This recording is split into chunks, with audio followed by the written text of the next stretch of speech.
오늘 9장에 보면 이제 역전되어지는 모습을 볼 수 있습니다. 8장에 보면 3월 23일에 새로운 조서가 선포되었습니다. 본래 첫 번째 왕의 조서가 선포되어져서 모든 유다인들은 12월 13일에 다 도륙하고 재산을 이렇게 탈취하라고 하는 그런 첫 번째 조서가 있었지만은, 그러나 두 번째 조서가 이제 선포되어져 가지고 이제 유대인들이 죽임당하지 아니하고 유대인들이 마음대로 그렇게 하라고, 그렇게 두 번째 조서가 내려졌습니다. 그러니까 오늘 이 8장과 9장의 사이에는 한 9개월간의 그런 이 시간적인 이 차이가 있습니다. 그래서 드디어 12월 13일이 되어졌습니다. 그러니까 오늘 1절에 보면 아달월 곧 12째 달 13일은 왕의 어명을 시행하게 된 날이라. 이제 왕의 어명이 시행되는 날인데, 첫 번째 어명도 시행될 수 있고 두 번째 어명도 시행될 수 있습니다. 유다인의 대적들이 유대인을 죽이려고 하는 하만의 그 뜻에 동조했던 이런 사람 아닙니까? 그 사람들이, 하만은 죽었지만은 여전히 아직도 하만의 뜻을 따라서 유다인들을 죽이려고 하는 이런 세력들이 남아 있습니다. 이런 유다인들의 대적들이 그들을 제거하기를 바랐더니, 유대인의 대적들이 유대인을 제거하기를 바라고 그 일을 하려고 지금 시행을 하려고 합니다. 그때 유대인들이 도리어 자기들을 미워하는 자들을 제거하게 된 그날에, 유대인들을 제거하기 위해서 준비하고 있을 그때에 오히려 하나님께서 유대인들이 그들을 지금 제거한 그날에 유다인들이 아수르 왕의 각 지방 각 업에 모여 그랬습니다. 왜 모였습니까? 8장 11절에 보면 유다인은 다 지금 모여서 스스로 생명을 보아라 그랬습니다. 유다인이 흩어져 있으면 도륙당할 수밖에 없기 때문에 모여. 그래서 모르드게가 8장 11절에 보니까 다 조스의 왕이 여러 고을에 있는 유다인에게 허락하여 그들이 함께 모여 스스로 생명을 보호하여 그랬습니다. 그러니까 하나님의 백성들이 모여야 돼요. 하나님의 백성이 흩어져 있으면 공격을 받습니다. 마치 이스라엘 백성들이 저 애굽에서 나올 때 제일 후미에 처져 있는 사람들이 공격을 받았던 것처럼 하나님의 백성이 모여 있어요. 그래서 모여서 모르드게의 말에 순종해서 모였습니다. 그래서 자기들을 해하고자 하는 자를 능히 죽이려 하니 모든 민족이 그들을 두려워하여 능히 막을 자가 없고, 각 지방 모든 지방관과 대신들과 총독들과 왕의 사무를 보는 자들이 모르드게를 두려워함으로 다 유대인을 도우니 그랬습니다.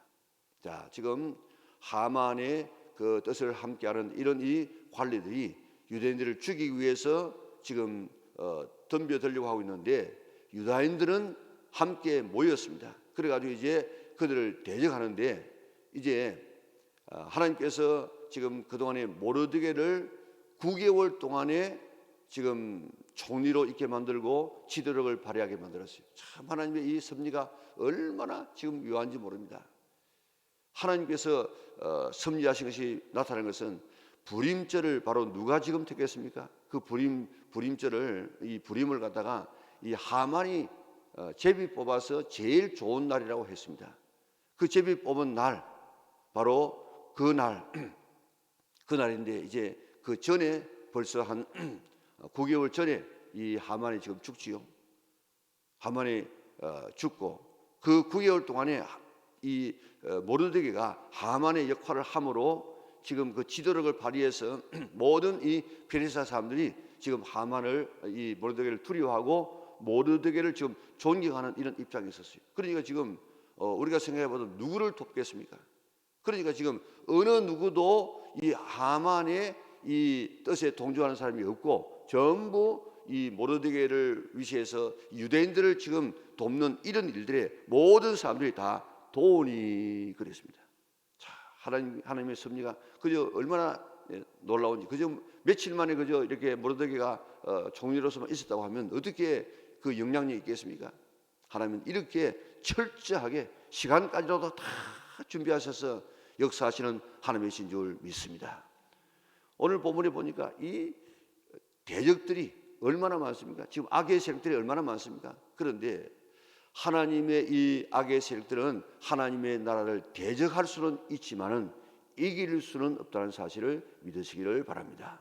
세상에 아무리 사탄이 많고 아무리 악이 덕실을 그린다고 할지라도 대적은 할 수 있습니다. 교회를 공격하고 교회를 대적할 수는 있지만은 절대로 이길 수는 없다는 사실을 성경 전체가 쭉 그렇게 이야기를 하고 있습니다. 우리 하나님의 이 놀라운 섭리를 감사하고 하나님의 뜻을 따라 살아갈 수 있는 우리 믿음의 온 권속들이 될 수 있기를 바랍니다.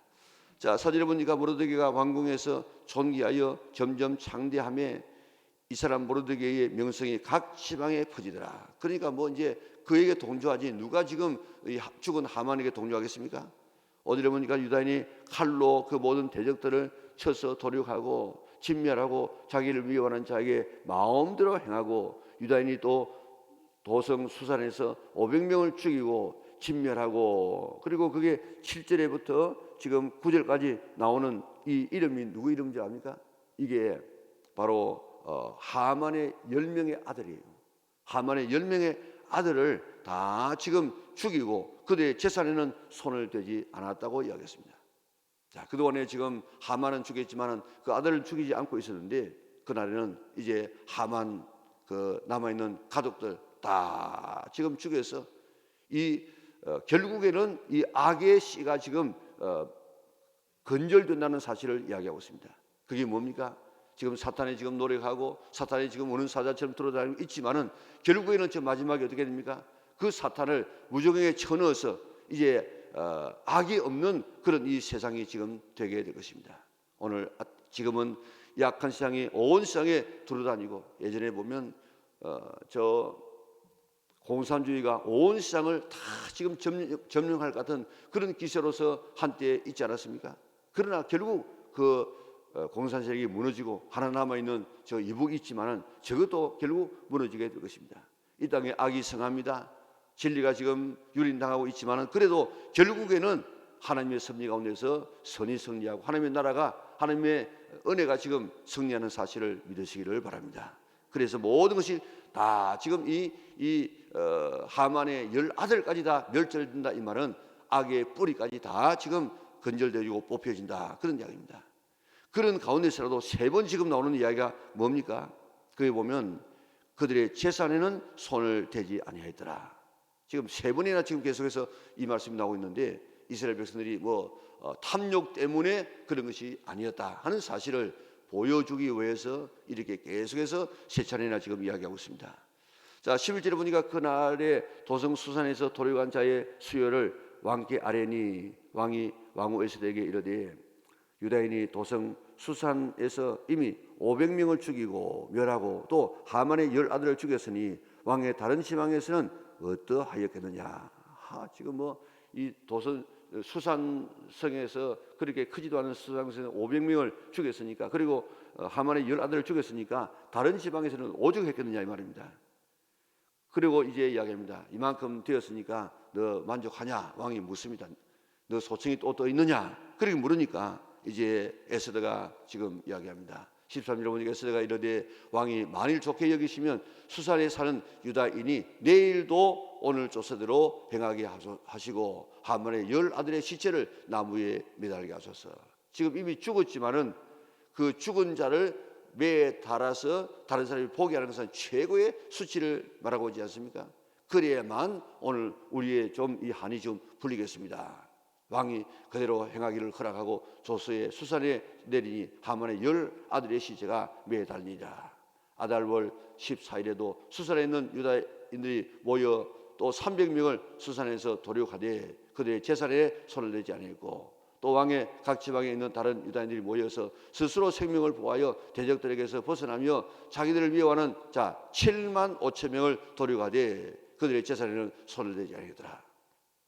수산성에서 500명 또 300명 또 그 아들 죽이고 그 페르시아에 있는 모든 지방에 하만에게 동조했던 이 악의 세력들 7만 5천 명을 다 이렇게 죽여서 이제 악의 뿌리채 이렇게 뽑혀지는 그런 모습을 볼 수 있습니다. 하나님께서는 이렇게 결국 아무리 이 하만이 흉계를 꾸민다고 할지라도 악한 세력이 득세하는 것 같지만은 그러나 결국에는 악은 망한다는 사실을 생각하고 진리 편에 선 편에 하나님 편에 설 수 있는 우리 믿음의 온 권속들 될 수 있기를 바랍니다. 자, 17절부터 보면요. 아달월 13일에 그 일을 행하였고 14일에 쉬며 그날에 잔치를 베풀었고 쭉 해가지고 22절에 보니까 이 날에 유다인들이 대적에게서 벗어나서 평안함을 얻어 슬픔이 변하여 기쁨이 되고 애통이 변하여 길하늘이 되었으니 이 두 날을 지켜 잔치를 베풀고 즐기며 서로 예물을 주며 가난한 자를 구제하라 하며. 그리고 27절부터 저 마지막까지도 보면 그게 모르드게도 마찬가지고 에스더도 마찬가지고 이 날을 절기로 지켜가지고 변하지 아니하는 아름다운 날로 지금 지켜서 잊지 아니하고 나가라, 그렇게 지금 말하고 있습니다. 자, 오늘 이 본문의 이 절기를 우리가 불임절이라고 하고 있는데 슬픔이 변하여 기쁨이 되어지고 애통이 변하여 길한 날이 되어지는 이런 이 날을 잔치하고 즐기며 예물을 주고 또 가난한 자에게 구제하는 그런 날로 삼으라고 이야기했습니다. 자, 오늘 이 불임절은 어떤 날입니까? 페르시아에서의 구원의 날입니다. 6월절보다도 한 달 앞서 있어요. 그러니까 6월절은 어디에서 구원입니까? 6월절은 애굽에서의 구원이에요. 그런데 불임절은 어디에서 구원입니까? 이것은 페르시아에서의 구원입니다. 그러니까 6월절과 불임절은 똑같은 구원의 절기입니다. 그런데 이 구원의 날을 우리가 어떻게 해야 되느냐? 이 구원의 날을 늘 기념해야 돼요. 기념해요. 이 날을 잊지 말고 이 날을 잔치하고 기뻐하고 즐거워하고 선물 주고 이 날을 어려운 처지에 있는 사람을 구제하는 날로 삼으라, 그렇게 말하지 않았습니까? 오늘 우리는 일반적으로 우리가 구원받은 날, 절기로 우리가 말하면 우리가 부활절, 또 고난, 십자가 고난이 종려주일, 또 부활절, 그리고 이 부활절을 주시기 위해서 예수님께서 이 땅에 오신 이 성탄절, 이런 이 날들을 통해서 우리를 구원하시기 위해서 오신 날, 바로 그 날이 성탄절이고 오셔서 이제 십자가에서 못 박혀서 우리의 모든 구원을 완성하신 날, 그게 바로 부활절 아닙니까? 이 날을 우리가 늘 지키면서 정말 멸망받아야 할 내가 지금 오늘 본문에 나와 있는 이 애굽에서 이스라엘 백성이 멸절될 그런 위치에 있었지만은 구원해서 살려준 날, 12월 13일 날 모든 페르시아에 있는 유대인들을 다 죽어야 되는데 그 죽어야 되는 날 하나님의 특별한 은혜 가운데서 살게 될 뿐만 아니라 대적들을 다 선멸한 바로 그날을 기억하여 꼭 지키라 하는 이 말씀을 우리 마음속에 늘 간직해야 됩니다. 그래서 우리가 있는 절기들은 우리가 구원받은 날을 감사하는 날 아닙니까? 그리고 우리를 먹을 것을 주신 것을 감사하고 이 세상 살아갈 때 우리를 지키시고 보호하신 것을 감사하는 것이 바로 이 절기 아닙니까? 그래서 6월절은 구원에 관한 감사, 그리고 오순절은 물질을 주신 하나님 앞에 감사, 초막절은 우리를 지키심에 대한 감사, 이 감사가 늘 넘치되 그 가장 기본이 뭔가 하면 구원해 주신 것에 대한 감사입니다. 오늘 우리가 이 절기를 지킬 때마다 그와 같은 마음을 가져야 되겠지만은 또 개인적으로 내가 구원받은 날이 있습니다. 물론 구원받아서 말하는 것처럼 너 구원 언제 받았나, 매일 며칠 날 몇 시에 받았나, 이렇게 우리가 물을 때에 대답할 수 없는 분들이 많아요. 우리가 언제 구원받았는지 우리가 모르지만은 어느 순간에 보니까 내가 구원받아 있다는 사실을 깨닫는 사람이 많이 있습니다. 그러나 내가 정말 하나님 앞에서 어떤 특별한 계기를 통해서 내가 구원받았다 하는 그런 확신이 있는 분들은 꼭 그날을 기억하고 기념하면서 하나님 앞에 감사할 수 있는 성도들 될 수 있기를 바랍니다. 그런 것이 없다고 하면은 우리는 이런 우리가 부활절이라든지 고난주일이라든지 이럴 때 나 같은 죄인을 위해서 십자가에 달려 돌아가신 그 주님의 은혜 때문에 내가 이렇게 구원받았다는 이 놀라운 감격, 그 날을 우리가 영원히 기억할 수 있는 우리 영락에 온 성도들 될 수 있기를 바랍니다. 그래서 그날은 슬픔이 변하여 기쁨이 되어지고 애통이 변하여 기다리는 날이 되어지는데, 이런 이 기쁨, 오늘 여기서 뭐라고 이야기했습니까? 절기며, 그래요. 절기며. 구원에 대한 감격을 즐길 수 있는 성도들 될 수 있기를 바랍니다. 자, 이런 걸 한번 생각해 보세요. 그러니까 우리 예수 믿는 사람들은 뭐라고 이야기했습니까? 항상 기뻐하라, 쉬지 말고 기도하라, 범사에 감사하라. 항상 기뻐하라. 항상. 어떻게 항상 기뻐할 수 있겠습니까? 우리가 지금 예를 들어 생각해 보십시다. 도스토옙스키가 지금 반정부 운동을 하다가 그가 체포되어 가지고 나무에 묶여지고 두건을 쓰고 지금 곧 5분 뒤에 총살 당한다는 그런 이야기를 들었습니다. 그리고 총도 장전을 하는 장전을 했습니다. 이제 땡기면 죽습니다. 그런데 왕의 특사로 인하여서 그가 살게 되어집니다. 죽었던, 바로 죽음 직전까지 갔던 그가 지금 살아났다. 그거 생각하면 오늘 밥 한 끼 못 먹는다고 우리가 불평하겠습니까? 몸이 좀 찌부둥 아프다고 불평하겠습니까?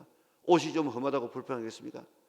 죽었던 내가, 죽을 수밖에 없었던 내가 살았다고 하는 이것 하나만 가지고 있으면 우리는 모든 삶에 있어서라도 감사할 수 있습니다. 즐거워할 수 있습니다. 이게 구원의 감격입니다. 모든 세상에 아무것도 없다고 할지라도 내가 정말 하나님 앞에서 구원받아서 천국 갈 수 있다는 이 한 가지만 가지고도 내내 감사하고 내내 우리가 즐거워할 수 있는 우리 믿음의 온 권속들 될 수 있기를 바랍니다. 그리고 예물을 주고 가난한 자를 구제하며 그랬습니다. 내 자신만 즐거워할 뿐만 아니고 다른 사람과 함께 즐거워하라. 함께. 지금 어려움을 당하고 있는 이런 사람들과 함께 즐거워하라고 이야기했습니다. 그래서 우리가 성탄절이 되어지면 우리가 예수님의 탄생을 통해서 우리가 구원받았기 때문에 그와 같은 아름다운 사랑의 이야기를, 사랑을 지금 다른 나누지 않습니까? 이번에도 우리가 여러 해 우리 대지정성을 통해 가지고 동년목회를 통해 가지고 우리가 구제했는데, 이번에는 코로나 때문에 시작하려고 하다가 그것을 못 해가지고 이번에는 우리가 좀 라면 한 상자 좀 이렇게 이웃 처지는 사람을 좀 돕자, 그런 운동을 이번 주일 주보에 나와서 벌리게 될 것인데, 이 구원의 기쁨을 우리가 다른 사람은 모르는 사람이 많이 있습니다. 그들에게 이 라면 한 상자도 주면서 오늘 예수님께서 탄생한 날입니다 하고 구원에 대한 이 기쁨을 함께 즐거워하는 우리가 되어져야 될 것입니다. 그래서 27절에서 32절까지 보면 불임절을 지키라 하는 이것이 아주 강조되고 있습니다. 우리도 구원에 대한 이런 감격을 늘 가지고 기뻐하고 이 기쁨을 다른 사람에게 나누어주고 이 구원을 기뻐할 수 있는 우리 믿음의 온 권속들 될 수 있기를 바랍니다. 오늘도 지금 두 번째 이 조서가 내려졌지만은 그래도 악한 세력들은 아직도 하만이 죽었지만은 그래도 그들은 하만의 뜻을 따라서 유대인들을 죽이기 위해서 그렇게 발악을 하는 모습을 바라보면서 이 땅에 주님 오시는 그날까지는 계속해서 이런 악이 성행하고 사단의 역사가 있고 또 어려움도 있지만은 결국 대적할지라도 결국 이기지는 못한다. 승리는 우리의 것이다. 승리는 하나님의 것이다 하는 사실을 생각하고 우리 하나님의 군병으로서, 군사로서 잘 이기고 나가고 우리에게 주신 이 구원을 늘 감사하고 늘 기뻐하고 이 구원을 다른 사람에게 나눠주며 이 구원을 늘 즐기며 살아갈 수 있는 우리 영락의 온 성도들 될 수 있기를 주님의 이름으로 축원합니다. 사랑하신 아버지 감사합니다. 멸망 직전에 있었던 이스라엘 백성들을 하나님께서 특별한 은혜로 살려주신 이 불임절, 이스라엘 백성들이 애굽에서 고통당하고 멸절당할 위기에 있었지만 하나님의 특별한 은혜로서 구원받은 이 유월절, 오늘 그들에게만 있는 것이 아니고 나의 유월절도 있게 하여 주시고 나의 불임절도 있게 하여 주시사 우리가 늘 이 구원받은 데 대한 감격을 가지고 하나님 앞에 감사하며 또 감사하며 이 아름다운 구원을 다른 사람에게 나누어주며 다른 사람에게 선물하면서라도 구원의 소식을 알리는 우리 영락의 온 성도들에게 축복하여 주시기를 원하옵나이다. 예루살렘의 평안을 위해서 기도하면 너의 가정의 평안을 준다고 이야기했는데 하나님의 몸된 교회, 피로가 앞주고 사신 교회를 흔들지 않게 하여 주시고, 하나님의 몸된 교회의 평안을 해치다가 자기 가정의 평강이 해침을 당하는 이런 일들 잊지 않도록 우리 지혜로운 영락의 온 성도들 될 수 있도록 은혜를 베풀어 주시기를 원하옵나이다. 오늘도 주님을 예배하는 날 잘 준비하여서 정말 기쁨으로 우리 주일을 성수할 수 있도록 은혜를 베풀어 주시고, 코로나가 빨리 종식되어져서 우리가 마음껏 하나님 앞에 예배할 수 있도록 은혜를 허락하여 주시옵소서. 오늘도 드려지는 귀한 예물을 주께서 축복하여 주시고, 기도의 제목과 원하는 소원을 다 응답하여 주시옵소서. 예수님의 거룩하신 이름으로 기도드리옵나이다. 아멘. 하늘에 계신 우리 아버지, 아버지의 이름을 거룩하게 하시며 아버지의 나라가 오게 하시며 아버지의 뜻이 하늘에서와 같이 땅에서도 이루어지게 하소서. 오늘 우리에게 일용할 양식을 주시고, 우리가 우리에게 잘못한 사람을 용서하여 준 것 같이 우리 죄를 용서하여 주시고, 우리를 시험에 빠지지 않게 하시고 악에서 구하소서. 나라와 권능과 영광이 영원히 아버지의 것입니다. 아멘.